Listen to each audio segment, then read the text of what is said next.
I'm Christina, and this is New Ways Podcast.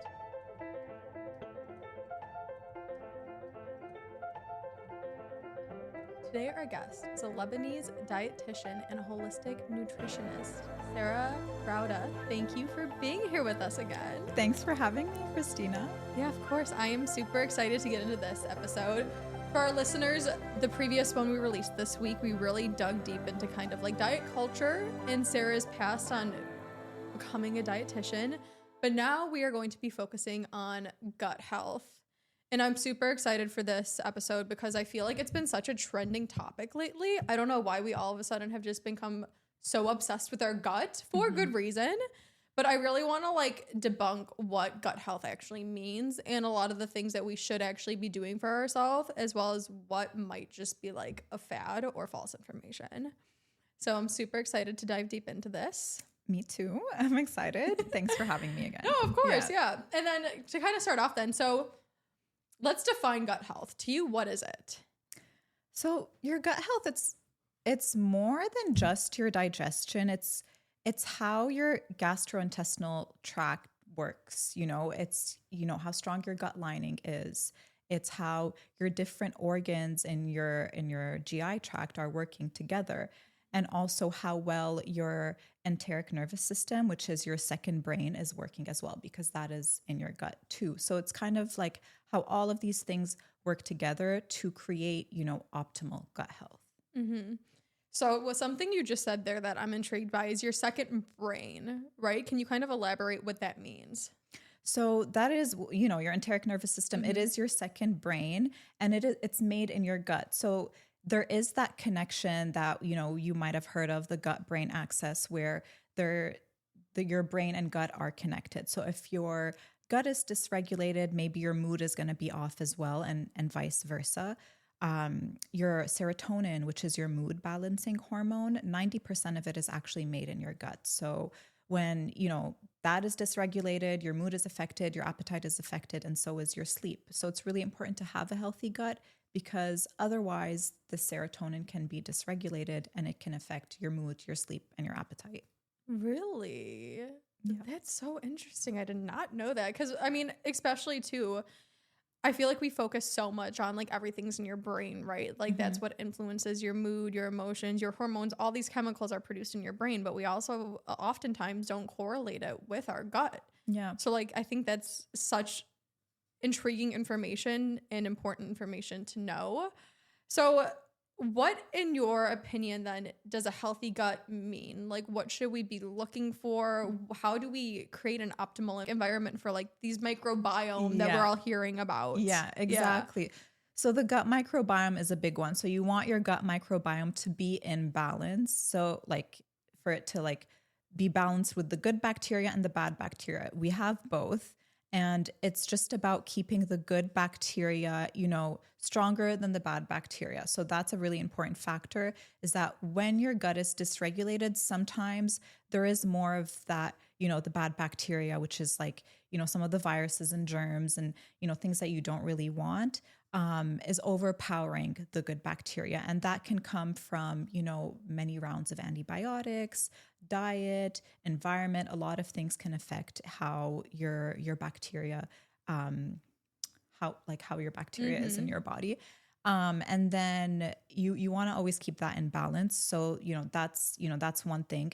Inflammation is another one. So that's why, I mentioned in the previous episode to test for your inflammation levels, because if your gut is inflamed, then you really want to, look at why that's happening. Sometimes there is something called leaky gut or intestinal permeability, which means that, there's little ruptures in your gut lining, and that can cause inflammation, because then, basically the foods that you're eating, it's like going into the bloodstream and it's causing more inflammation. So if you're having high inflammatory foods, then it's causing more inflammation in your gut. So you want to focus, as well on a strong gut lining. So it all, there's a lot that goes into it. The microbiome is a big one. Your mental health is a big part of it. And then the inflammation levels and making sure you have a strong gut lining. So your mental health can directly affect the microbiome in your gut. The mental health can affect that serotonin that I Okay. was talking Yeah. about. So and because it's made in your gut, so that will affect the mood, the appetite, and your sleep as well. Your microbiome is more so affected by your diet and if you have ever taken many Antibiotics. Yeah. rounds of antibiotics, that can affect it. If you have some sort of bacterial overgrowth like H. pylori or SIBO or candida, that's when some of that bad gut bacteria is overgrown. And it can be due to many of those reasons too, like environmental factors, diet, stress. So a lot of that can really affect this overgrowth of bad bacteria. What are other kind of symptoms that are what are other kind of like symptoms or signs that your gut microbiome might not be the healthiest, or that there's something going on in your gut that needs to be paid attention? So one thing, a few things you want to look at is, are you bloated? When are you getting bloated? Is it the first thing you feel when you wake up in the morning? Is it after you drink water, after you have a meal? What foods are causing this bloating? Like if you're very gassy, and you want to look at your bowel movements. That's so important. I know it's not cute to look at your bowel movements, but pay attention to them. See if, it's different. Like if anything changes, that is a big factor or a big indicator of how you can tell if you have like a serious gut health condition like inflammatory bowel disease. Your bowel movements will change. If you find a consistent change in bowel movements, you really want to go like check with a gastroenterologist and see what's going on there. But always, just, if you're feeling like you have more constipation or diarrhea, then that's another thing that may show that you have a gut bacteria imbalance. I love how you're like, I know it's not cute, but girl, I can't tell you how many women out there, and obviously they're probably not screaming it from the rooftops or telling guys, but I'm like, so many women I talk to are like, I am constantly bloated and I haven't shit in like a week. Like I'm just constipated. I'm like, girl. Yeah, that's not normal. You are not. Yeah. I feel like now that conversation is normal. Like I remember I have 3 sisters. I am so sorry I mentioned you guys on this podcast so much.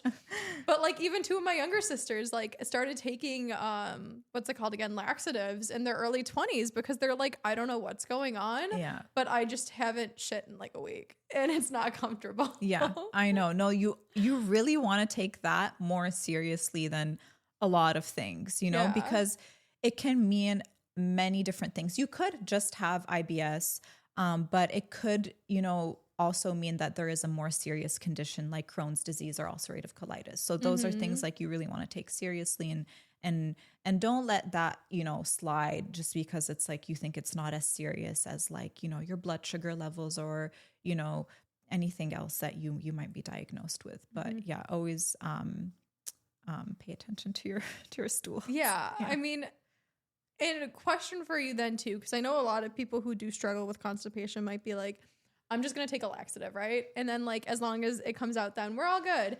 Do you think that's just masking the symptoms, or do you think that's a healthy sign to be like, oh, well, if you do take something and it seems like you're emptying your bowels, then you're fine?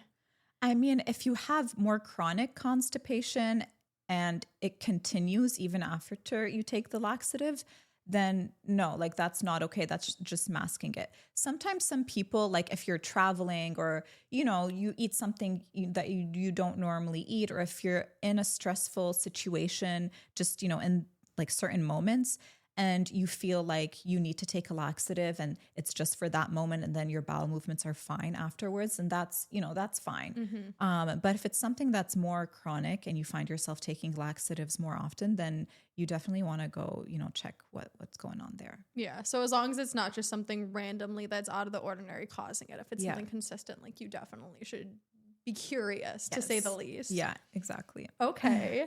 So on that note then, how can people go about creating a more like gut-friendly diet or improving their gut microbiome?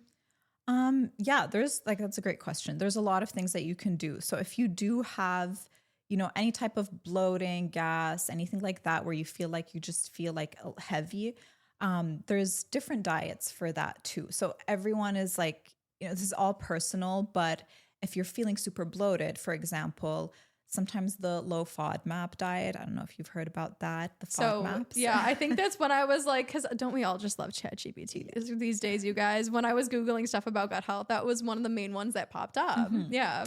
I talk about it a lot. Like, not gonna lie, I'm a fan of the FODMAPs. If you have just bloating and gas and like it's just, your mild IBS, then if it's suitable for you, going on a low FODMAP diet can help.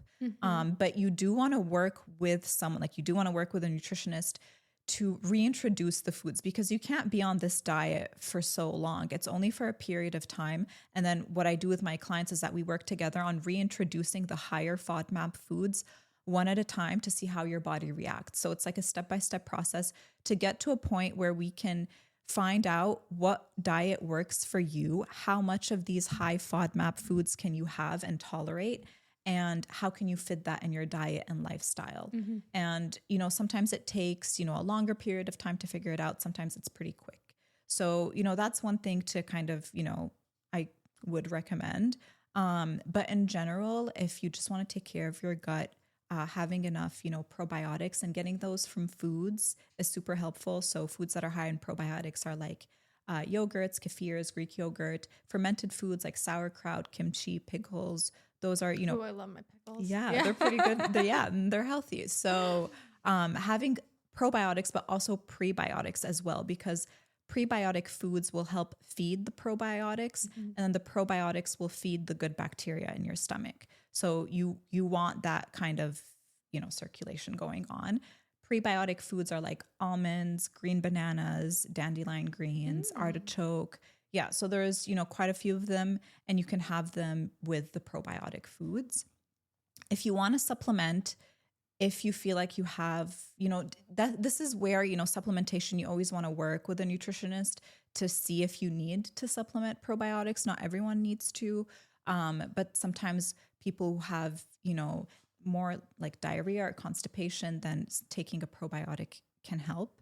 And you always want to take it with a prebiotic. So probiotic and prebiotics together. Really? So like supplement wise, you would have to be taking both of them. Yeah. And then there's some supplements that I recommend that have both together. And those are, the ones I find the most beneficial. Okay. Why do you need both together? Because the prebiotic will feed the probiotic. So interesting. Yeah. It's like the food for the probiotic, basically. So like yogurt and like some almonds and like green bananas, that can be like a well-balanced probiotic prebiotic meal. Oh my gosh. Yeah. Cause I feel like we're often just focused on like the probiotics, right? They're like, this has probiotics in it. It's good for me. I'm just going to eat it. But like nobody talks about that other aspect where like, if you're not getting the prebiotics, are the probiotics really doing you any favors? They are, but you still, it's even better if you're taking the prebiotics with it. And I found that, I've seen that in my clients, the ones who are taking those probiotic supplements, that they really rave about it, that it's like helped them so much. So I'm like, okay, this is added to the must-have list. It sounds like it. Yeah. I've never even heard of that because I've just heard of like focus on your probiotics. Yeah. Kind of backtracking then too. Do you mind elaborating what exactly is you said FODMAP diet? Yeah. So FODMAPs, basically they stand for fermentable oligosaccharides, disaccharides, monosaccharides, and polyols, which are, it's a mouthful. I know it is. And they're carbohydrates basically.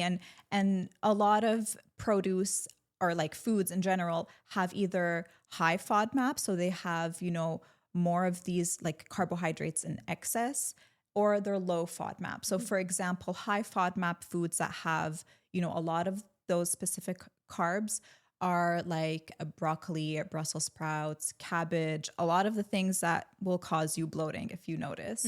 And then low FODMAP foods will be like zucchini, sweet potato, squash, berries, kiwi. So those can cause, they won't cause as much gas and bloating. Okay, so it's kind of just like a food guide in a way of foods that will probably produce gas versus ones that are not. Yeah, exactly. Hopefully not going to. Yeah. Okay, cool. Also, too, something that I actually have been like, I hear some people take is, how do you feel about digestive enzymes?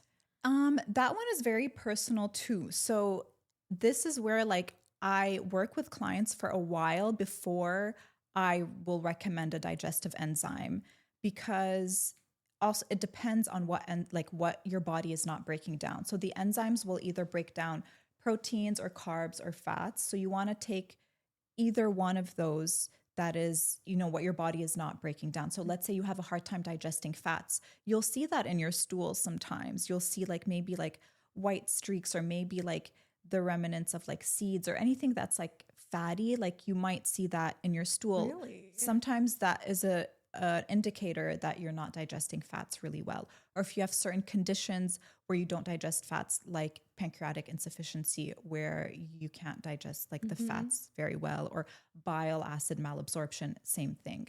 So that's where, maybe a digestive enzyme can come in useful. And then like like with carbs and proteins as well, you just want to work with someone to see if you are digesting these foods or not. It's not beneficial for everyone. So, and also what I kind of take away from that is not every single supplement that you can get is created equal, I would assume. Like there's different enzymes that will do different things. Yeah. So, because I know a lot of people too, it's just like, we do love a fast track. We don't always like to take the time to speak with somebody and map out a plan. Yeah. A lot of us will probably just go on like Amazon and find like digestive enzyme pill to take, but like it might not be doing you any favors to do that. Like it might actually not be doing anything besides wasting your money if you don't know what you actually need. Well, it is such a waste of money, because you're going to take the digestive enzyme, then you're going to take a probiotic, then you're going to start taking like, magnesium citrate or like L-glutamine, anything that you will see online that may help with your digestion. And you're going to be spending more than what you would on, just a consultation. See, so I feel like so many of us don't realize that. Yeah. And I'm so guilty of it too, though, is because we always do want like a fast track, and we're like, what they're going to tell me is just something I can do myself online. But like, there's so much more that goes into your health than you realize. And unless you're very in tune with yourself and what you need, and like you've spoken with somebody once, it probably will save you a bunch of time, money, and a headache. Yeah. Just like figuring it out right away versus like teetering around, spending that money on a specialist. Like, ugh. And like we keep you accountable at the end of the day. Like there's someone there, following up with you and making sure that you're taking care of your health, and you're following the appropriate diet. And like in my consultations, and like the follow-up notes are very, very thorough. There's like links to products, and you'll have that constant person that you can always email and check in if what you want to take is actually good for you or not. So it's kind of like your personal health coach. Yeah. So, at the end of the day, you really want to weigh your options, like what is worth it and what isn't. No, completely. Like you don't have to do things alone. It's so much easier when there's somebody who actually knows how to do it for you and can help you, than besides you like figuring it out all by yourself. I'm just trying to save you guys money and time, you guys. Let's be honest. It's two of the most important things we have in this world. So, love all of that. In regards to my next question, then, since we're kind of on trending diet topics in a way, is how do you feel about intermittent fasting? It depends on who's doing it. It's another thing that's a little bit more personal. I think that for men, like healthy men, like it's great. It's good. It's good for people who, it can be good for like blood sugar control, because you're kind of leaving that period out where you're not eating. Maybe your blood sugar will balance out. If you want to get into that like fat burning, stage, it can help depending on how long you're fasting for. I've seen it help people with weight loss. However, for women, I don't always recommend it, because we do need fuel within the first hour of waking up. So you do need to eat something within the first hour, because that's where your cortisol levels are at their highest. And if you're not eating, it may increase the cortisol levels and increase your stress response.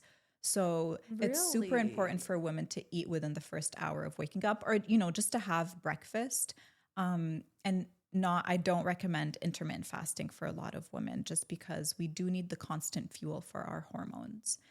And women who have eating disorders, I also don't like to recommend it, because you're kind of dictating like what time they should be eating. And sometimes that can kind of trigger things for them. So it really depends. When it comes to your gut health, it is like just, case by case. If some people, feel better with like a long period of time without eating, it can give your digestive system time to kind of reset, then that's great.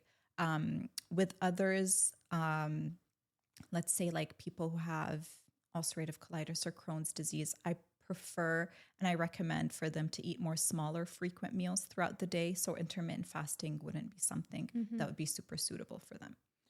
I can't tell you how many people, both men and women, I know that just skip breakfast completely. I know. I used to for the longest time. And I had such a hard time like losing weight, and I didn't know, like I thought just because I was intermittent fasting, I wasn't eating like all morning, but I was drinking coffee, which is increasing my cortisol levels even more. I feel like that's the worst diet. I'm just going to drink coffee on an empty stomach. It is so bad, and it causes inflammation too when you drink coffee on an empty stomach. So then when I started to have breakfast, that's when I started to notice I'm losing weight, you know, and it's just your body needs the healthy fats first of all, for your metabolism. If you're not having enough healthy fats, then women especially, we will hold on to it because our body will think like something is going wrong. You're in that like you're fight starving. or flight. Yeah, exactly. And so it's going to hold on to the fat to keep it thinks like it needs to keep you alive. So it's going to hold on to that. So that's another thing, like where like low fat diets are not, super beneficial. So that's why, it's important to have your breakfast in the morning. I've always been that person where I'm like, I cannot function unless I eat in the morning. I wake up right away. I am starving. Yeah, Give me food to start my day, or else you don't want to be around me. And honestly, I might once again just be lethargic and like on the verge of passing out low blood sugar throughout the day if I don't eat. But I can't tell you how many, probably unfortunately women specifically tell me, they're like, well, I'm just cutting out extra calories that way. Yeah. Like, because they're like, I wake up in the morning and I'm not particularly hungry either right when I wake up. Why do you think that is? Like, is it normal for us to not wake up hungry?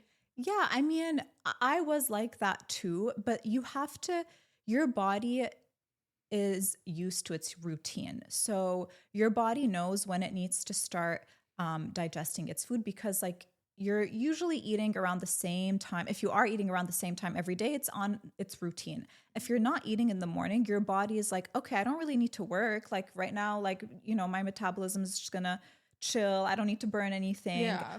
And so you're not hungry. But if you start eating breakfast, so if you just start it, then it's going to trigger that hunger hormone more and more each morning. So it's kind of like baby steps. You need to, get used to it. Like drinking more water, for example. Like the more you drink, the thirstier you will get, and then the more you will drink.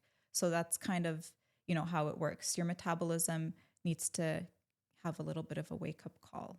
So you think that in the morning, even if you're not hungry, you should still try to eat something. Regardless if it's like a few nuts or like a protein bar or like anything. Something like ideally high in healthy fats and protein. Like a hard-boiled egg or something. Yeah, or like some nuts, or, like a little bit of Greek yogurt and like almond butter if you want, like something, if you don't want to like chew on something, or, something like smoother.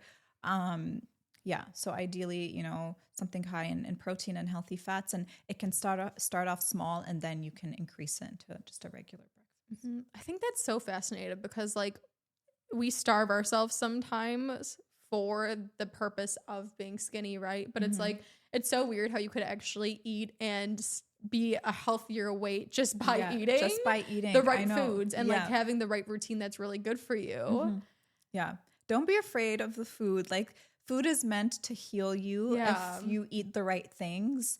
And that's another thing where like your mindset goes into it. It's just like, just have more of a positive mindset around the foods that you're eating, and that they're not, they're not meant to harm you unless it's like super processed and what's good what and you're what's putting not in your body. Yeah, exactly. So, the food is meant to heal you. Yeah, I always say food is medicine. It should be like your first resort when it comes to like healing yourself or feeling better. You shouldn't automatically like, we love a quick fix, but that's not always sustainable or good for you. And something you mentioned, a little off topic, but water. I am so guilty sometimes where we go throughout our day and we're like, I have not drank plain water probably all day. It's been an energy drink. It's been a tea. Yeah. It's been some type of sugary beverage. Just basic. How much water should we actually be drinking? Around like 2 to 2.5 liters a day. Okay. Like basic.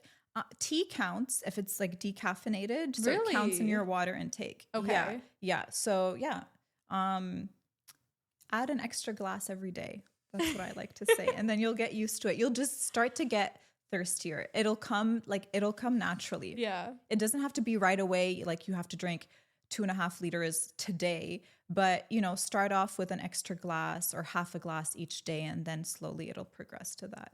Okay. But you're telling me that like the water that is used to make coffee doesn't count towards my water intake? No. Not when it's caffeinated. It's actually like The opposite, dehydrating you. Yeah, it is. I know, but so many people are like, it's water based, or I get water through my fruit. And I'm like, you still need it. Yeah. Let's just focus on that for a minute then. What is the importance of water in our diet?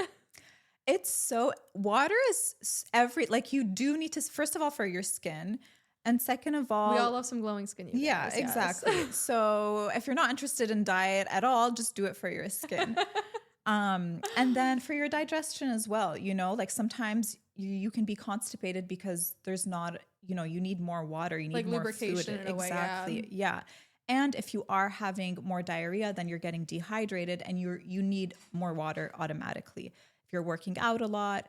Can you explain in a little bit more depth the importance of mental health when it comes to like your gut health and just honestly having a thriving life in general? Like we love to focus on holistic stuff, right? Everything is connected. What's some of your best advice for like mental health in regards to physical health? Yeah.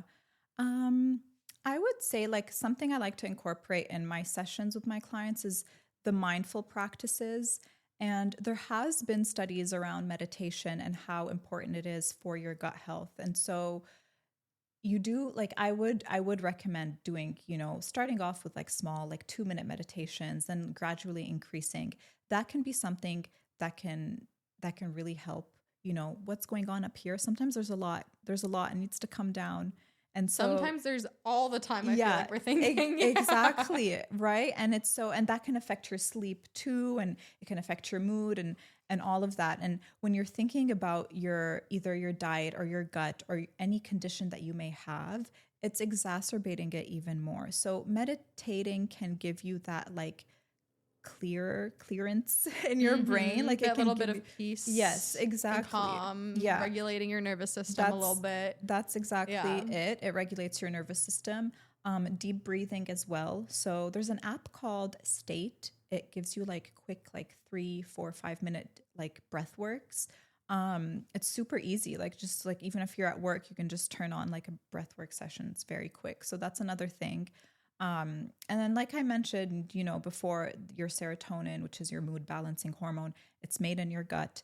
90% of it is. And so that regulates your mood, your sleep, your appetite. So working on increasing these serotonin levels, and either by, you can get it through vitamin D, being in nature, through like sunlight. Those are other things that can help regulate your gut too. So it is super important, but a lot easier said than done. Yeah. But I've seen it in so many of my clients. The ones who actually do so well at the end of the day are the ones who have a positive mindset about this whole experience, and not the ones who are, very helpless about, their condition. So, just say to even if you don't believe it right away, just say to yourself, like, okay, like if I do this, I will get better. Yeah. The more you say it, the more your brain will start to believe it's true. Yeah. I mean, I'm a huge fake it till you make it type of person, even though in my mind, I'm like, people just love that saying, fake it till you make it. Cause in reality, they're like, I don't believe it. So technically I am, but I'm like, a little part of you will, and eventually you're not faking it anymore. Like it just becomes your reality when you actually start to see the results. Yeah. So I love that. And also I'm a huge sunshine person. I get anxiety and I'm like, let me literally just breathe for a second. Ground yourself in nature. Yeah, that. And also too, like driving in my car, I can't tell you how many people, if they look in a window, is probably like, what is this girl going through? Where I'm like, okay.